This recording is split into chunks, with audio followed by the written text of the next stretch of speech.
on the show. You're covering the U.S. from the U.S. for FT, and one of the greatest publications we have in the financial world by far. You spend a lot of time covering the Eurozone. The Euro, from a lot of our perspectives, is obviously in trouble. In many people's view, it was an experiment to begin with. What do you make of the future of the Euro and the Eurozone bonds and the problems within Europe? Well, I was in Davos recently and I talked to a number of the Eurozone leaders, and what struck me very forcefully is that there is a very strong commitment on the part of the Eurozone elite to trying to ensure that the Euro stays together. However, there are some fundamentally big unresolved questions which they haven't yet really addressed. So we're heading for a situation of tremendous uncertainty and volatility for some time. One big question is, to what degree will it be the creditors, the bondholders of banks, that take the hit when there is the inevitable debt restructuring, or to what degree will the taxpayers end up taking the pain as governments step in to bail these institutions out and essentially save the bondholders?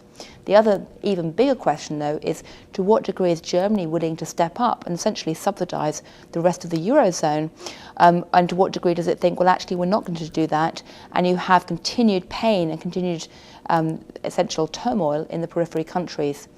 Right now, it's pretty unclear which way Germany's going, but the really crucial political situation to watch right now is the streets of Germany, because there are signs that the German voters are becoming more realistic about the need to support the rest of the Eurozone if the Euro is continued. However, once again, it really does boil down to not just economics, but political structures right now. What is to become of just looking at the sheer debt and problems, for example, in Ireland, getting a little more specific, or in Greece, or both? Are there any wild card possibilities that were discussed at Davos or in the discussions you've had with others? Is there some way to maybe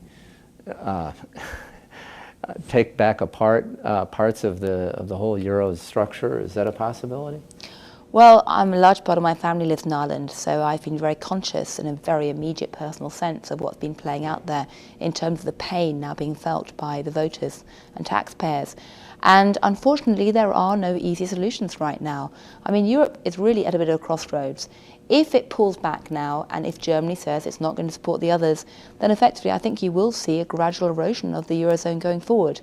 I think what's going to happen, though, is that this new stability fund, which has been created, will end up essentially being the focus for greater cooperation and participation in the Eurozone, and the richer countries will have to bite the bullet in much the same way that the richer states of the US do, and essentially support the others if they want to stay together. Yes. Well, that's fascinating.